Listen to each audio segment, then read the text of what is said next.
Hello and welcome. Thanks so much for joining us for another episode of In Progress. I'm super excited tonight. We're talking about a topic that I love hearing everyone's perspective on because it's so important to us as indie authors. We're talking about marketing with Miss Elle M Drew. So thanks for joining us. If you want to tell us a little bit about who you are and what you write. Of course. So my name is Al, and I am a paranormal erotic romance writer, but I also write fantasy. I've been writing for about 20 years, got my start in fan fiction, and I published my first book in November titled One Night in Garoureve, which is a mouthful. But, everybody always tries to stumble their way through it, which always ends in lots of fun comments talking about I bet, yeah. Yeah, and so my second book is out now, and I'm working on my third book, and I have lots more to come. Oh, wow. That's impressive that you got book 1 and 2 out so quickly. We will have to talk a little bit about your scheduling and time management skills because that is super impressive. But yeah, so you said you got your start in fanfic. So what got you into writing in the first place? I always felt like I had a story to tell. I feel like I was one of those kids. I always see people talking about how they had their mom writing down a story for them in a notebook. I was writing a story in a notebook from the second that a pencil was put in my hand. Right. Yeah. I always had a story to tell, so. Mm-hmm. Yeah, I always joke around that I learned how to write and I was like, now what? What do I do with this awesome skill that I wanted to have? And then I wrote a story immediately and I've kind of been writing ever since. I know that from the get-go, I was always the kid that was always putting on performances, and I was actually a late reader. I didn't start reading until I was 6, almost 7, and as soon as I could, I was like, well, I'm going to tell a story. My mom thought that I would be like artistically inclined. Right. Because I was always drawing pictures. No, I was trying to draw the pictures of the story I was trying to tell. I am not artistically inclined at all. Oh, right. Yeah. But like children's books come with pictures. So you were doing both parts of it. That's awesome. I was trying to do it from a young age, and I just I always had a story to tell. And so I kept telling stories and telling stories. And now I've published a book. I have a question for you. So you say you always had a story to tell. What inspires you? Like, where do you get all of your ideas from? The hardest question in the world, I know. Well, so somebody recently asked me this because they were like, you always seem to like have a good idea from like a plot idea. And they were like, could you write a story based on the word chicken, but it's not like the animal? And I was like, I wrote like a 30-second like blurb, and they were like, how do you come up with that? And I was like, right. Yeah. I would make a really good bard, but like in like the coming like like a D&D campaign, like you gotta think on your feet to get out of like a tight situation. Like, yes, I am the Yaskier of the crew. Yeah. But like I don't sing. Okay, yeah, right. Well, some bards, I think they don't have the best voice. They're just really good at telling the stories. So you just gotta think on your feet. So I'm kind of good at that somehow. Okay, awesome. So it's just the way your mind turns. You hear a word, or you get a prompt, and you kind of can just go with it. It's the ADHD, honestly. Oh yes, it's the ADHD. There's always something toying around in my brain, but I see something, or I remember I wrote a story as a little girl about a princess who had a cat and a boy, a prince who had a dog, and they were somehow going to be like on the best friend of adventures, and like, and it was because my next door neighbor was a little boy with a dog and I had a cat. Like, yeah, I have a similar kind of, I wouldn't say I'm prolific with ideas or anything, but somebody did like dare me. They're like, I dare you to tell me a story about a rabbit that doesn't like carrots. And I just busted out this story, and they're like, you could write a children's book. And I was like, I could, but I don't write children's book right now. It just like came out of me, and I was like, well, I told the story perfectly. And kind of when you tell a story perfectly, you can never tell it again. Right. So no, never. I swear the voice notes that I send to like my alphas screaming like, oh my gosh, they're going to do this, never end up turning the same when I put it into my manuscript ever. Right, because you got the story out. Yeah, exactly. I have to go back and listen to those voice notes like, right. What did I say? It was really good the first time I did it. Right. Oh my gosh, we have so much in common. down to the ADHD. I'm not gonna lie. I'm feeling it. Yeah. No, this is awesome. So I really love that, you are just a born natural storyteller. I think that's like such an important tool to have in your toolbox sometimes, is just the ability to think of like, how can I spin this into like a yarn and entertain with it. But another really important part of being an author, which is not so fun, is kind of the marketing end and the business of authoring. But you also seem to have a knack for that, because like even before the show started, you're like, oh, I'm going to take a picture of us getting backstage for the show, getting ready, and put it on Instagram. And just like, those ideas are fantastic. So tell us a little bit about how you got into marketing and stuff.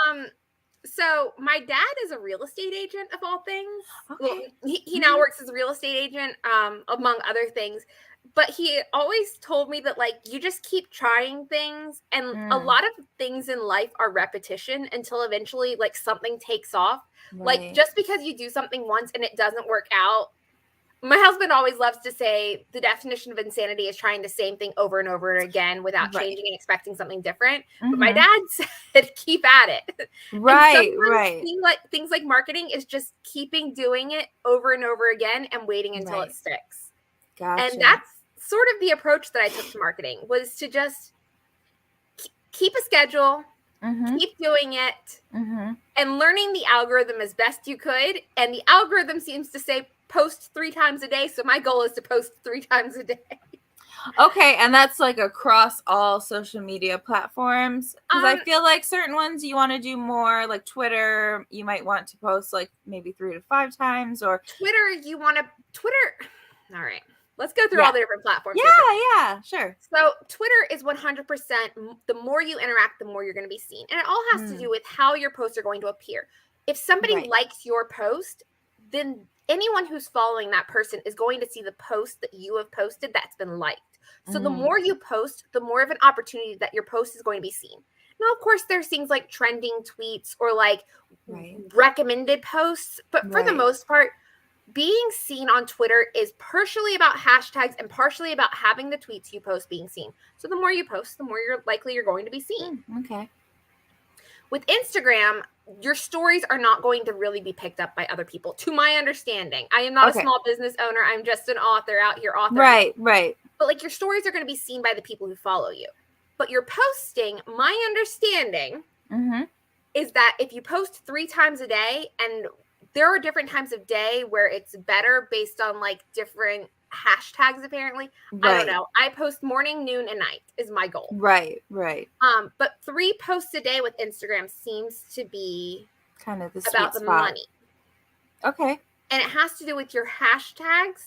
Right. And who you're tagging. Okay. To my understanding. Facebook's not about the hashtags, and who knows, I don't right? Get Facebook, right? To be honest, right.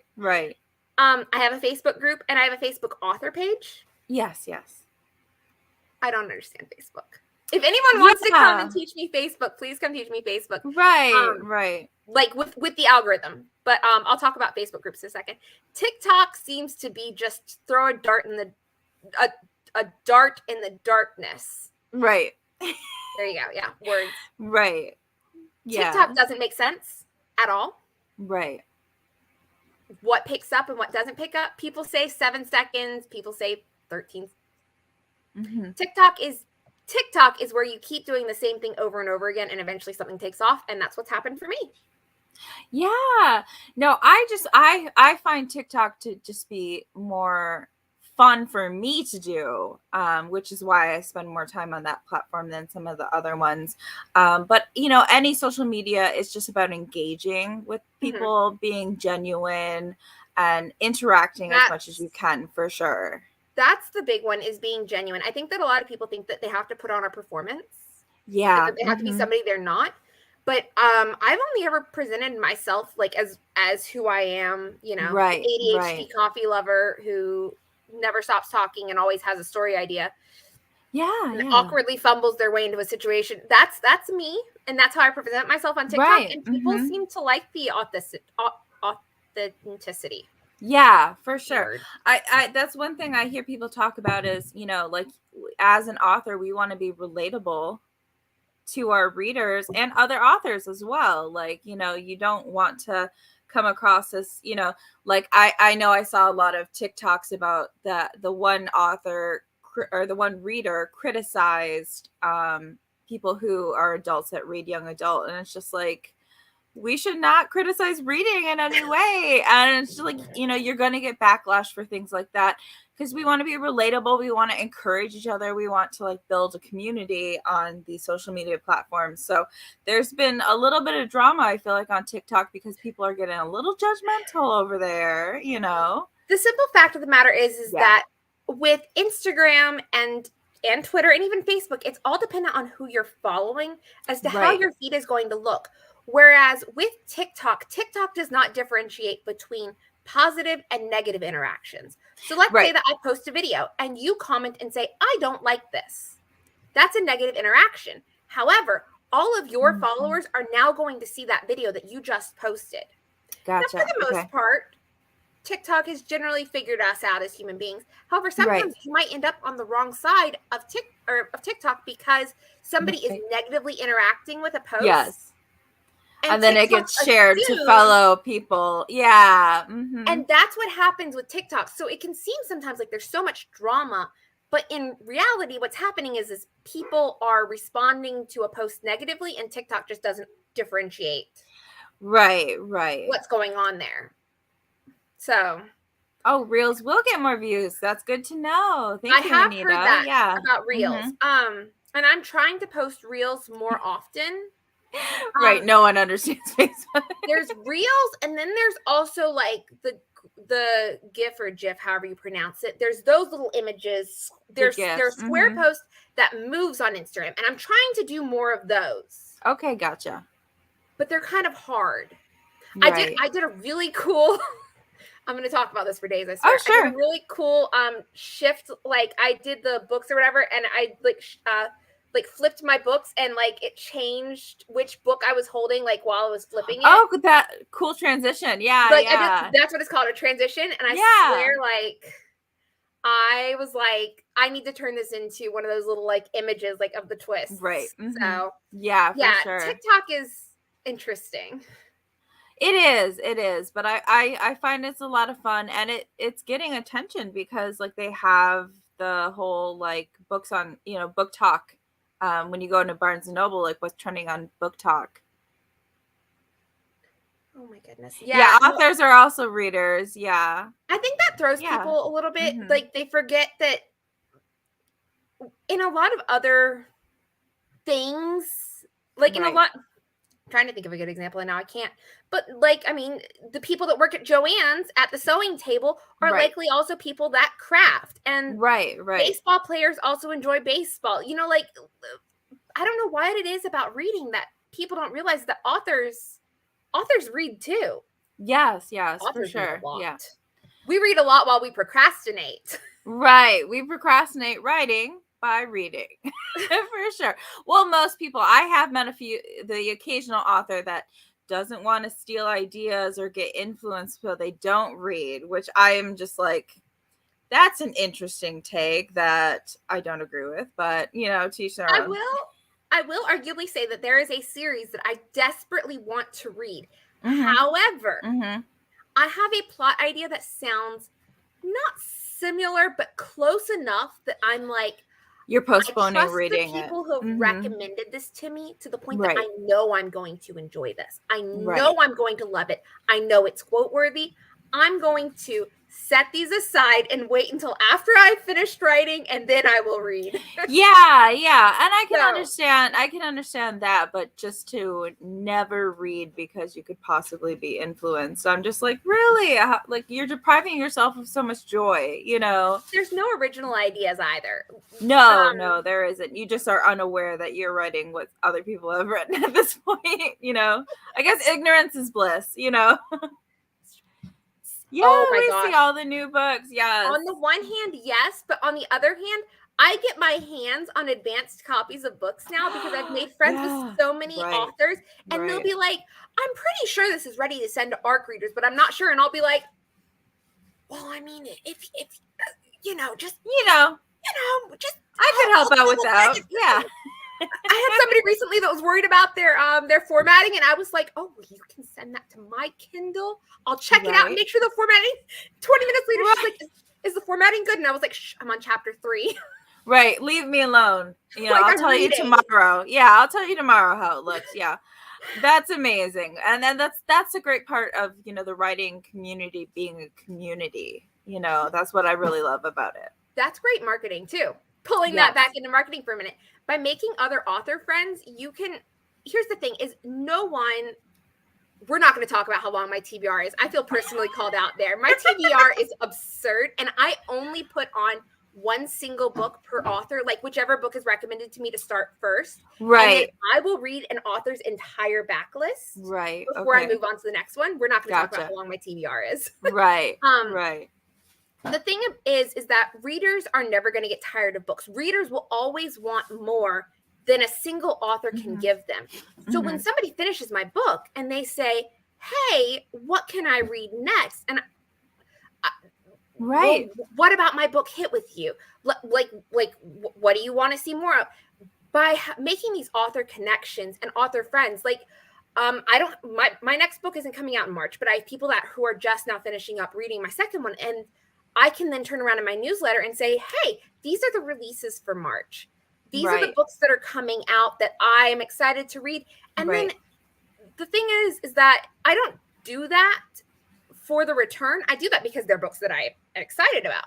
Right. Often authors are such a great welcoming community. They turn around and will then also share your books. Right. Yeah. And I just love that. Newsletter swaps are great. Newsletter swaps are right. Newsletter swaps are great. Yeah, for sure. But yeah. So one thing you mentioned definitely is having a such schedule. And I agree with that. Whenever anyone asks me what I know about marketing, I say consistency. Like, it doesn't matter when you post, it doesn't matter what you post, just be consistent about it if you can. But what are other things that authors need to know specifically about marketing as an author? So you talk about algorithm and hashtags, but like, where do we figure out which hashtags to use? Like, where, how do we, So my favorite thing, the way that I started figuring out, I recently found out about the Romance Landia and the Romanceagram tag on Instagram. And this was because I was looking at the people who were bookstagrammers who were recommending my book. I looked at what tags they were using, because my thinking is if this is someone who has, 30,000 followers on Instagram, they obviously know what they're doing. And that's my favorite way of learning anything, is to see what everybody else around you is doing. Right. And sort of copy it. And I mean, obviously don't copy things exactly, but take the same general vibes. I didn't know when I was first starting out, how should I put together my pretty graphics where it's got like the image with like my book cover, and like, I didn't know how to like do that. And I started looking at what other authors were doing. Right. And then I looked at their hashtags. Right. I was in a group chat this morning and they were talking about a Facebook party, and somebody said, hey, is it cool if I steal somebody's author thing? And somebody else said, you can use mine, but I stole it from so-and-so. And they said, oh, well, I stole it from so-and-so. Right. Right. Not really steal, but like, borrow the concept. Yeah. The same basic concept and the same basic layout. If it works for one person, it will work for another. So with the hashtags too, if you see an author doing something, and it's, in particular, if it's something that catches your eye, if I'm scrolling through Instagram and I see a graphic that catches my eye, I make a note of it, because if it caught my eye, it will catch other people's eye. Right. So if anybody ever sees something on my page that that they immediately say, I love that, please ask me what Canva. I use Canva Pro for. Oh, love Canva. Oh my gosh, yes. Oh, and I'll come back in a second. I'll talk about how I do my my books right there. I use the 3D DIY. Let me get the exact link. Hang on here. I use the 3D DIY book covers mock-ups is what you Google search. I might have that link somewhere on my website actually. And you can make those 3D mock-ups, put that on a Canva background. That's how everyone does it, but like nobody talks about it because I guess they assume everyone knows. Right. No, Canva is an amazing tool. We do have a question from the audience when you're ready. Yes. So, are any of the women you write based on people you know or an alter ego of yourself? That's a good question. That is a good question. So Ariana is from my first book, One Night in Garoureve. Okay. She is loosely based on myself, which is how I then turned around and marketed it. She is my story of self-discovery. Mm-hmm. Arguably, I did not meet a wolf shifter in a small town. Right. The events the events that occur are not based on real life things. I will tell you that much. Right. But maybe. But you know, for the loosely, yeah. The biscuits. It's only the biscuits. If anybody's in here has read it, it's only the making of biscuits. That's the only thing that's the same. But she was my journey, right, to self-discovery. I specifically also, so I mentioned that I write paranormal erotic romance that's often fantasy. I will never write a romance that is not fantasy, right? Because I read for escapism, which means I also want to write for escapism, and I want it to be separate from real life. I want there to be some element to it that just isn't real. Right, the extraordinary. Yeah, thank you, the extraordinary. But I also specifically write about plus size heroines because I feel like that is lacking. Yes. I didn't necessarily intend to start out writing plus size heroines. I intended to do body diversity. Yeah. I realized the lack of specifically plus size heroines, and that is my thing. So Ariana's journey is my journey. Yes. Gina is, from my third book, she is loosely based on a friend of mine who is a complete baddie. She's the coolest person I know. Scarlett is from my second book, and she is the person that I wish I could be. She's rainbow and sunshine. So yeah. I think every writer puts little pieces of themselves in every character. You know what I mean? Like your nervous anxiety goes in one character, you know, your quirky personality goes into another character, your, you know, hopes and ideals go into another character, your fears and, you know, your shadow side goes into another character. So you always put a little piece of yourself. Katie Robert recently said, but this was in regard to problematic authors, but she said, I hate to break it to you guys, but authors always put a piece of themselves into their work. So you can't cancel an author without canceling the work, because every author puts a piece of themselves into their work. For example, we mentioned ADHD. My fifth book, the main heroine, she has ADHD, and she struggles with it. She struggles to figure out how to balance life, because like that is a journey to figure out how to balance the world around you, and that's going to be a part of her journey, is figuring out how to exist. Exactly. Yeah. It is, and I love that that you're saying that, you know, your characters go on journeys. So it's like journey to love and self-acceptance for your first character, journey to like understanding how to operate in the world with a debilitating condition and for your other character. I really love that. So go ahead. Just say, having a story like that too, by having something like that, that's something that's easily marketable, and that's also being authentic to yourself. So I mentioned earlier how on TikTok I'm very authentic to myself when I talk about my characters. Yes, I've created this fantasy world and these guys who aren't realistic because they turn into wolves if they want to. But for the heroines, they are people that you can identify with. I like a story where there's a world around you that's filled with the magic, but you yourself, not to say that there's anything wrong with like the hero's journey, like in YA novels, where like the hero that saves the world, but by having a character who is someone that you can identify with, it's you, it's your sister, it's somebody you know that is going through things, that's easily marketable, because people can see that and recognize themselves within that. Right. So how do you develop your characters? Like, how do you decide, like, this character is like this? Yeah. Oh yeah, that is really great representation. Yeah. I like having a wide character. My third book, she actually struggles with family boundaries. Is a part of her big struggle, and it's been really interesting writing that, because I personally do not have those issues, but I've got a number of sensitivity readers who I've been speaking with that, like, I reached out to say, help me understand why you feel this way. And it's because that is something that other people go through. And I don't feel like romance books have to necessarily just, I mean, I understand that a romance is a love story with a happy ending, but people experience more in their lives than just falling in love with both themselves and other people or the other person. Right. Life is more than your love story. It's not like life ends. It's not like your acceptance of yourself ends just because you find your soulmate. Right. And another thing, I love foil characters, right? So, you have your character and the love interest and they're falling in love with them because you can see how different yet similar they are to like another character, like a family member who's supposed to be there for them, who's supposed to be doing, X, Y, and Z and having healthy boundaries, and they don't. And then they meet this love interest and they're doing the stuff that, you'd expect from the family member. And then it's just like, it just shows so much more like, oh, this character is amazing. I'm all about and parallels. I'm all about parallels and completing a journey. And love that. That goes into part of how I do develop my characters. I start with a loose idea.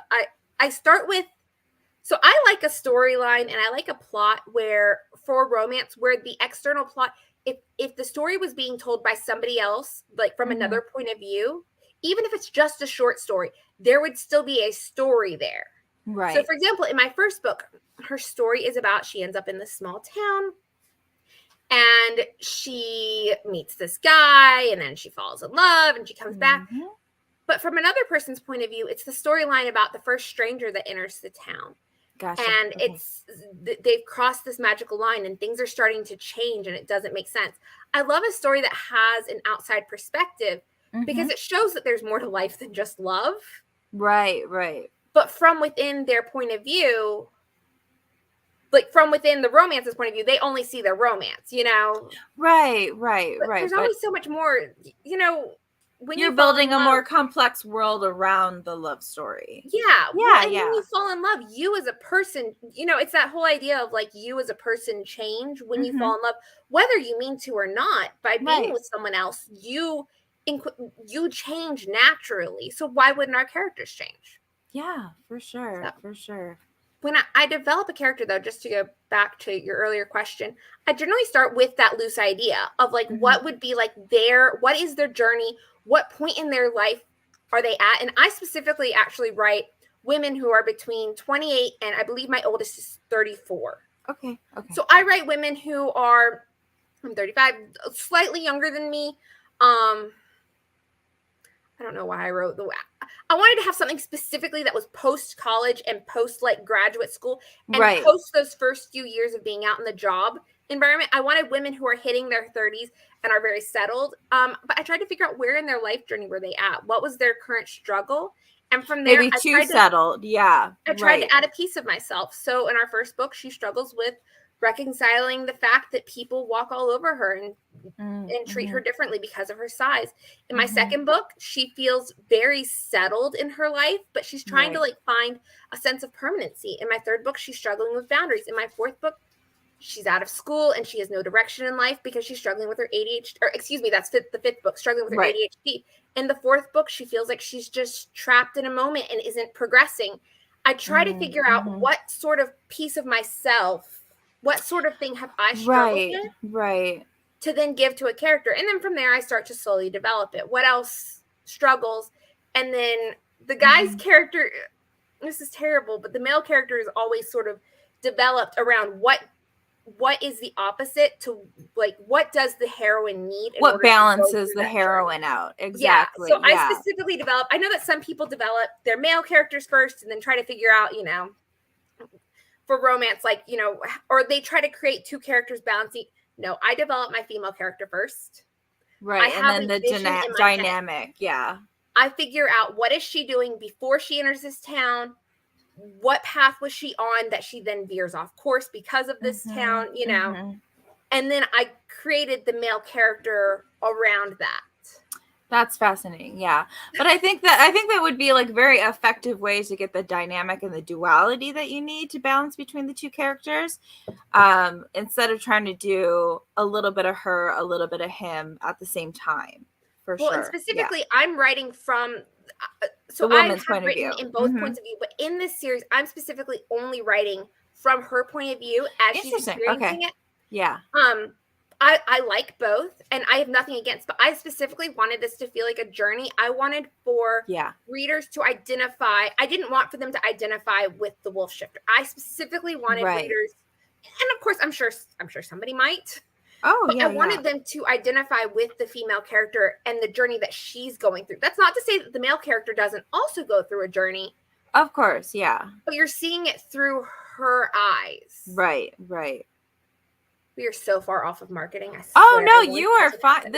This is a great conversation. And like I said, we do like to talk about writing process in general. So are you a pantser or a plotter? A little bit of both?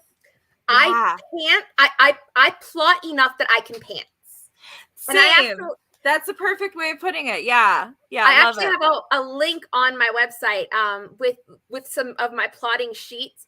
But basically, once I've developed, when I have an idea, it ruminates in my head for weeks. And then once I start writing it down, I basically just like put out all the words into like a giant paragraph, and then I break it down into I like the 4-act structure. I know that there's like save the cat.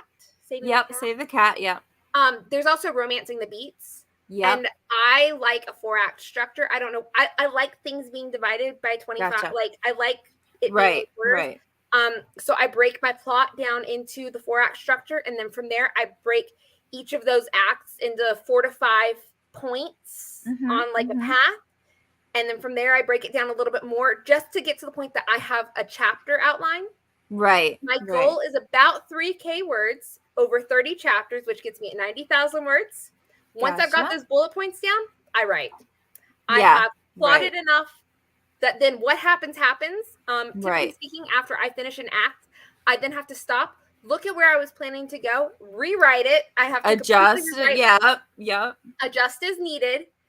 And then I go again and I write in the 4 acts. I edit after each act. Okay. I hand it off to a beta to read and say, hey, is this like going loosely along where we're supposed to be going? And then they give me feedback. So yeah. No, I think we have a similar process, because I'll do like loose plotting just of this is going to happen, then this, because like if I don't know what happens next, then I will get writer's block. I'll get stuck, because it's like, if you don't know where you're going, like you're just wandering, aimlessly. I specifically write in chronological order. I specifically write in chronological order. So, for example, my 4th and 5th books have been going on at the same time as 1, 2, and 3. Okay. Yeah. So I've already written a good chunk of 4 and 5, because what happens previously in the timeline will obviously influence what happens in the future. I specifically write in chronological order. Right, now, so you were just jumping from the books. Yeah. There's no flashbacks in my book. So so I can easily just reference like she remembered that time when, but I'm not doing a flashback. I'm just like referencing it. But yeah, I have to write in chronological order, or else a character is going to do something wild and crazy, and it's going to be a genius idea that you have to follow down that path. Right. Follow down that path, it's going to be a mess. So right. Yeah, but I do a little bit of loose plotting, and then I discover as I go, because I know the direction I'm going in. I always refer to it as a road trip. Like I'm going from New York to California. I know some of the main highways to take, but I can explore on the way, kind of thing. Yeah.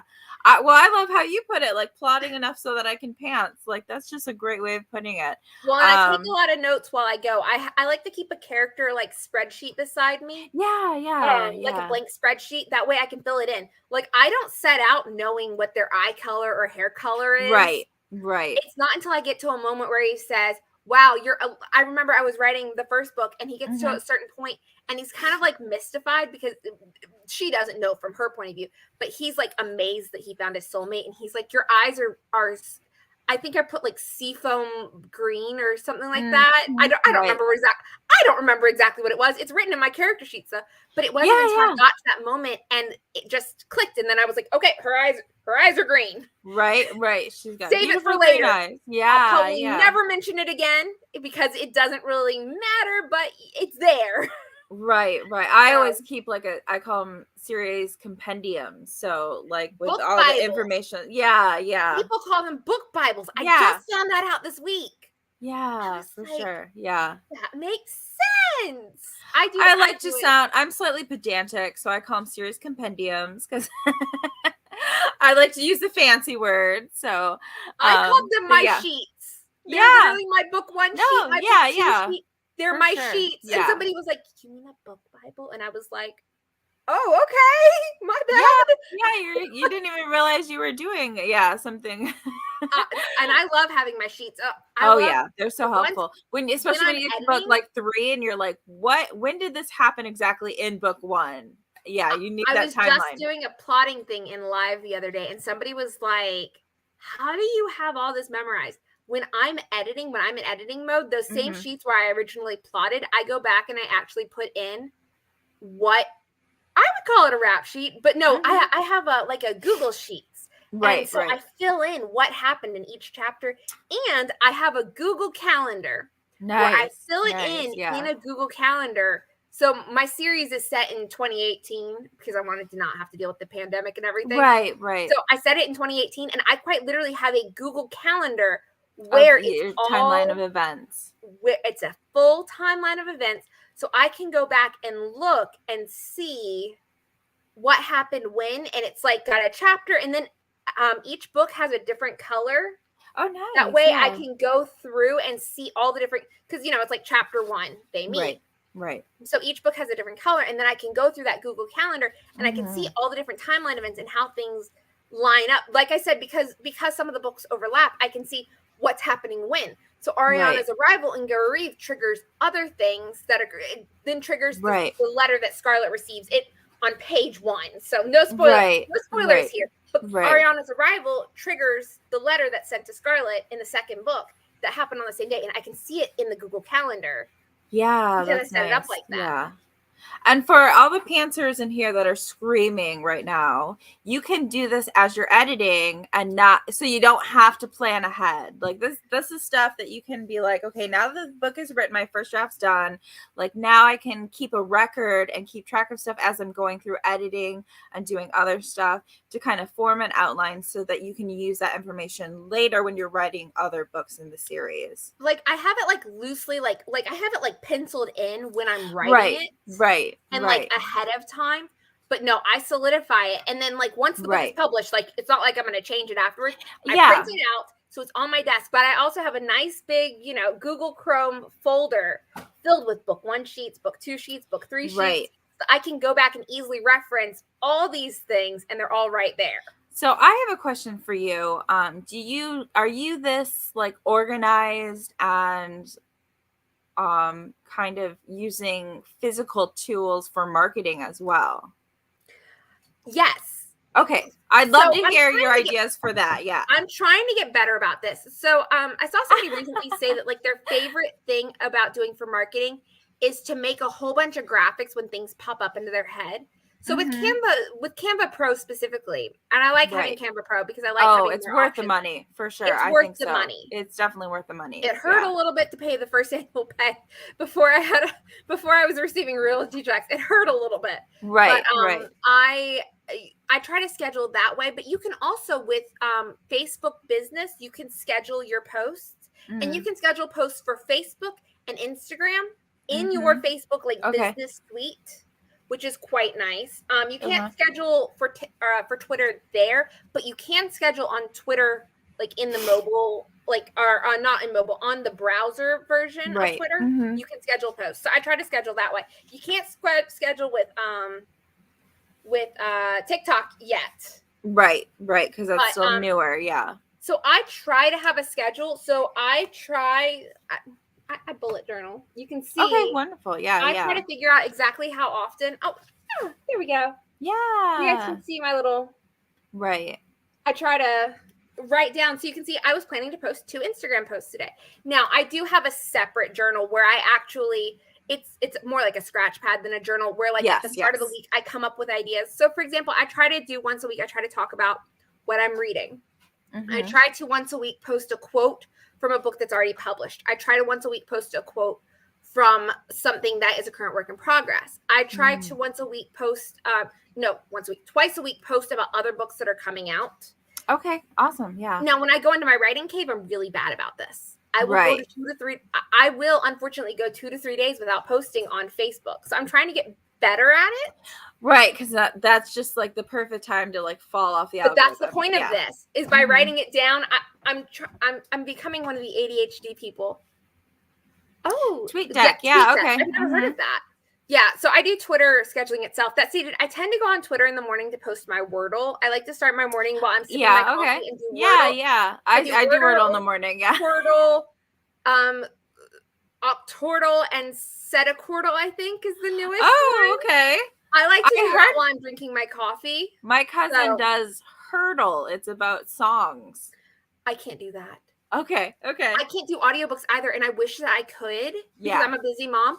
I cannot do audiobooks. My brain just like, I hear it and I'm just like, la-di-da, I don't know what it's the ADHD. Yeah, we just like if I'm thinking when someone's talking to me, I could be like, like looking them dead in the eyes. When I'm thinking, I didn't hear a word you said. Yeah. When I did the audition for One Night in Garoureve, it took me 6 weeks to choose because I couldn't listen to the 10. It was like a 10 or 20 minute like audition piece. And I couldn't sit there and listen. I ended up having to tag in 2 readers and ask them, will you please listen to this and tell me who you like? Yeah. Tell me which one you like. And thankfully they both agreed on the same person. And I was like, good. Yeah. And I'm very excited after hearing the 15-minute, but I was like, somebody else is going to have to listen to this to verify it because I can't do it. But that's an important thing that we, as indie business people, because all indie authors are business people as well, if they're publishing and trying to make money off their books, knowing what to delegate, knowing that it's either going to be time or money or having someone help you out, like you need to know that and be okay with that. Trading. I mean, so we mentioned newsletter swaps earlier, but swapping things with other authors. I swapped my blurb with someone else. Because I think that blurb writing is really hard. Somebody else helped me to write my author bio. I don't know what it is about talking about yourself that is really hard. But it is so hard. Yeah, for sure. I've helped so many people write their author bios. Like I've had people send it to me and just say, what am I missing? And I'm like, throw this in there. Or, this is too wordy. Let's cut it down. Helping people write their blurbs and their bios is something that I think, and I know that like you can pay someone for this, but I think bouncing it off of, and I love to now that I've got a little practice under my belt with writing a blurb, I wrote my own blurb for my 3rd book. Yeah. But to every single person who is getting the beta document to beta read and sensitivity readers to sensitivity read, they are all receiving the blurb. Like it's literally like the cover page and the next page is the blurb. And one of my questions in my questionnaire once they're done reading is what do you think of the blurb? Because I know that what I see is important. Right. They might not. Yeah. You have no idea what's going to sit with a reader until you ask a reader. Right. And I think that like while you could ask a professional to write a blurb, your reader knows the story. The reader knows the story much better. Right. The reader, it's like Game of Thrones. How many editors sat in that room and let a Starbucks cup sit on that table? How many of the pros did that? Yeah. Go by? Right. A reader is going to catch things a lot better for little things like that. So delegating is wonderful. The same with coming up with ideas for social media. I recently found a couple of really cute themes, and I had somebody who was like struggling to figure out how to get their Instagram off the ground. Not themes, templates on Canva. And I was like, here you go. Check these templates out. They're really cute. Like, And I always tell people, like, with Canva, like, you want to pick like a certain font and like a certain font family and stick with it, and branding. Branding. So I use Yeah. the same. So I made my logo, which is not a permanent logo, but I made my logo in Canva with two Canva fonts, and I picked 3 or 4 colors that were within like the background image. I've got this like cute little floral Yes. thing. Yeah, another great idea, Anita. Run it by your reader group as well as her covers. Yeah. I have hopes and plans to do that in the future going forward. I didn't have much of a reader group before. Things have they're hard. Yeah. Things have since kind of taken off. I'm over 100 now. I don't know exactly how many, but awesome. Yeah. But yeah, so I just use those same colors and like those same tones and like that same color palette. And then with my book, with the book series, so I'm gonna really quickly pull one. So I picked a branding color like with my cover designer, and I said I want to use the same colors throughout. So you can see I only have I've got the same yellow, but so the first one is blue, the next one, this one is green, the next one is orange, and then a purple, and then a red. But so with all of my images that I post on Instagram, I'm using the same dark blue, the same gold, the same lettering. And then you can tell which book I'm talking about before you even read the little banner at the bio. You can tell that I'm talking about my second book because it's got that pretty green outline around it that comes from the cover. Wonderful. So. Yeah. So we've talked about some really awesome tips for marketing. What are some don'ts? Like, what are some things to avoid when marketing? Oh, goodness. I don't want to say anything that like, I unfortunately have things coming specifically to mind, but I don't want to like call anyone out by saying anything. I would say that the biggest thing is to always talk positively about your book. Never put down your book. You know what's wrong with your book, but don't tell everybody else what's wrong with it. Yeah, no, that's a very, very good point. It seems obvious, but that's something that sometimes we need to be pointed out. Yeah. Although arguably someone recently came to me in a private message and she said, Ariana has dumb girl energy. And I was like, Ariana recognizes she has dumb girl energy. Right. Like, hold up now. It is confirmed that she knows she's being dumb. But right. Like, you really want to talk positively about your books. Honestly, the biggest thing that is a no-no is to disappear from whatever is your most active social media platform. Right. Because which I'm guilty of. Yeah. Pick worst case scenario, pick one platform and be active there. So my platform that I have chosen to always be active on is TikTok. Right. My secondary is to be active on Instagram. Yeah. And Instagram is easy because I can schedule posts via Canva. Right. That's like your biggest no-no is by going inactive, people are going to forget. By being active, people are going to regularly be interacting with your content. And if they see one of your videos, they might go back and look at another video, for example. Right. By posting regularly, that is the biggest marketing yes. Okay. So how do we find ideas for what to post? Because I think that's what a lot of people struggle with is they do so good in the beginning and then they run out of content. All right. So my biggest recommendations are what are you reading? What are you writing? What have you previously written? Right. Other things so for authors, maybe like a view of your desk. I like to show off my journals. Yeah. I like to show off my setup. Right.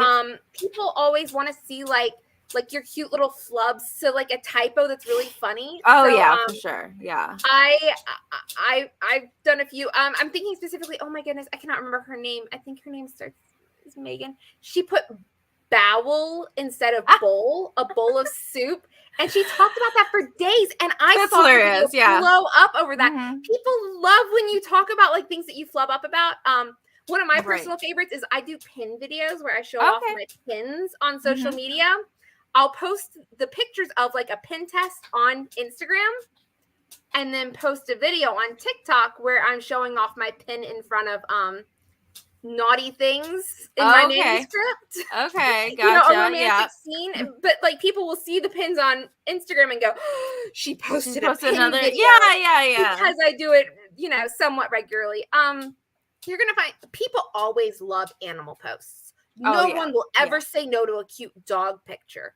I occasionally post desserts because a bakery is a big part of my series. There is the Moon Pie Bakery. So I'll post some desserts and say, Mardoc's Nan would approve. Yeah. Well, the great things I'm noticing about these content suggestions, though, is they all relate back to writing or your book. They're not just random. Here's a donut I ate this morning. It's here's a donut that that I would have got at the bakery in my book if I could go into that world. Almost everything can relate back to your book. Now, people also are interested in your personal life, so yeah. So sometimes I posted a giant mug that I saw at the store yesterday. I posted that to my Instagram story. But that's funny and relatable. But it had nothing to do with my book. So I didn't make an Instagram post about it. But I went to Old Navy and I tried on a pair of pants and was amazed that they fit my body. And I posted about plus size representation. Now, was I initially thinking this is good marketing? No. But because I'm putting a piece of myself into my books, it does in turn become a good piece of marketing. Because I'm putting myself into my books and showing this is an experience that somebody else would identify with. And therefore, in turn, they would identify with my books. Okay. Yeah. Okay. So we're wrapping up. So I'm going to ask you some of my favorite questions that I just like to ask people. What do you read, and is it different than what you write? Yes, it is. Okay. I read monster romance. Oh, okay. Love it. Yeah. Love it. Okay. In particular, right now, I'm reading about orcs. I'm reading a lot of orc romances. Yeah.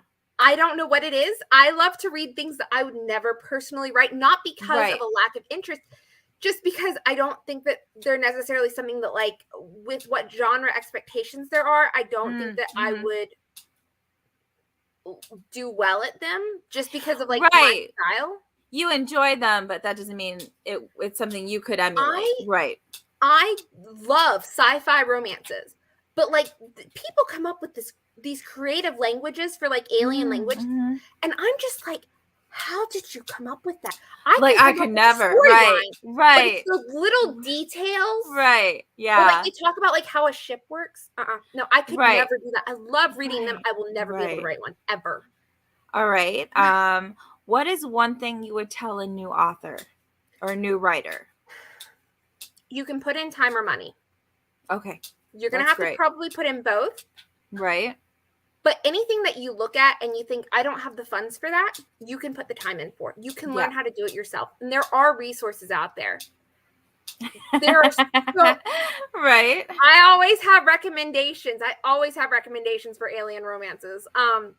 You can always put in the time to learn something. So if you ever look at something and you say, that's a beautiful cover, I want that, you can learn how to do it. Is it going to take you time?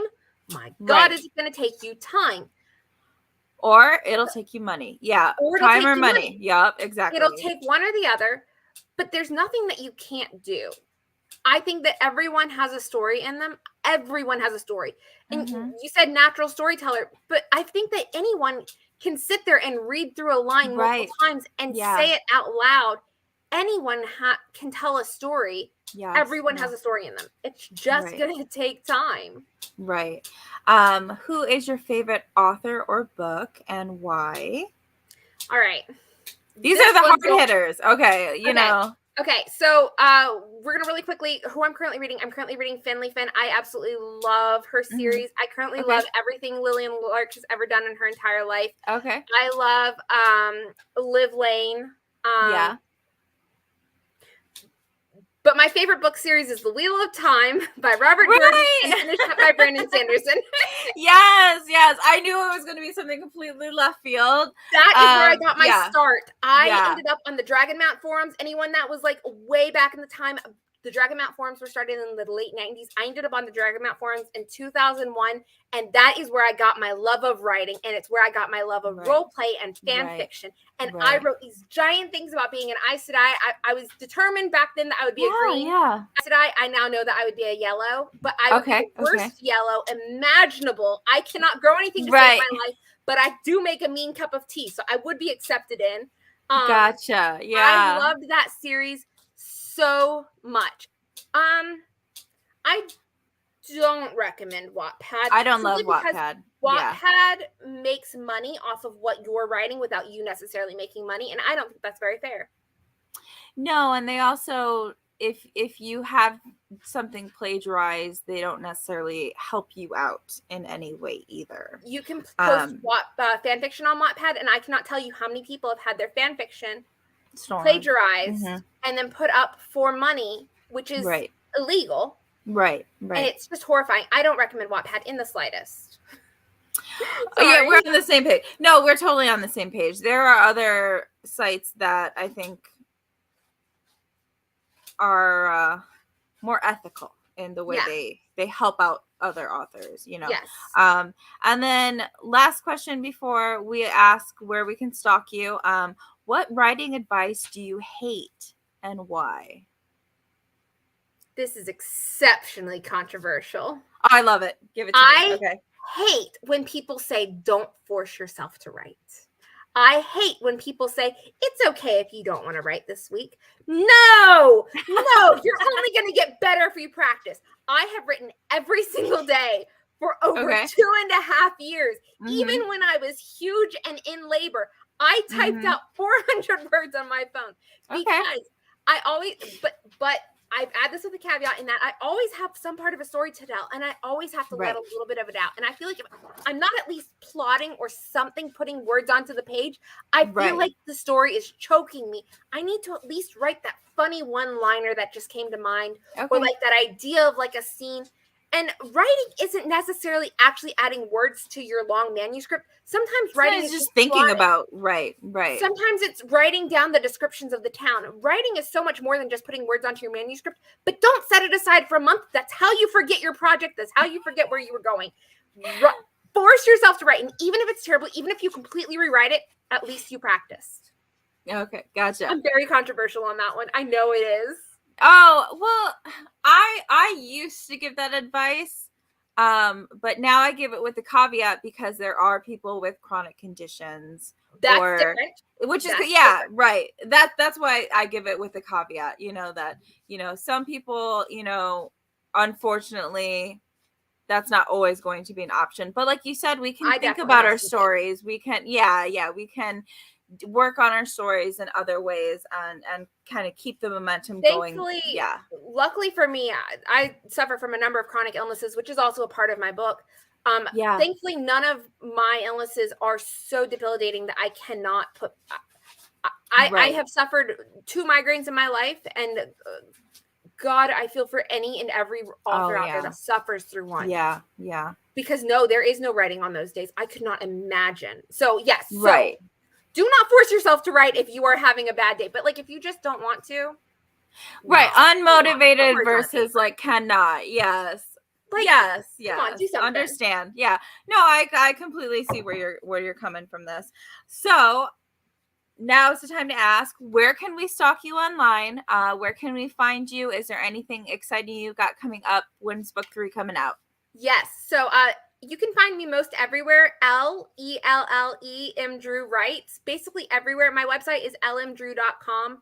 You can find me on Twitter, TikTok, Instagram, Facebook. I have a Facebook group called Residents of Garoureve. My first and second book are out right now. They're in paperback. They're on KU. They're an ebook. And my third book comes out April 22nd. And I'm very excited about it. Yay! And then we're taking a break for the summer. Yes. And then I'll be back with books 4, 5, and 6. Oh, that's wonderful. Yeah. All right. I am Julia. I write as J.K. Allen. So you can find me at hijinkswriter.com. Hijinkswriters, most of my social media handles, except for on TikTok, I am Ginny Antonic. That's JINNY Antonic. And yes, thank you so much. This was like so fabulous having you on here. And so much good information that we got out of you. So, as always, we're going to end with the magic words. Thank you for joining us. And it's always time to go indie now. And we'll see you next month. Thanks.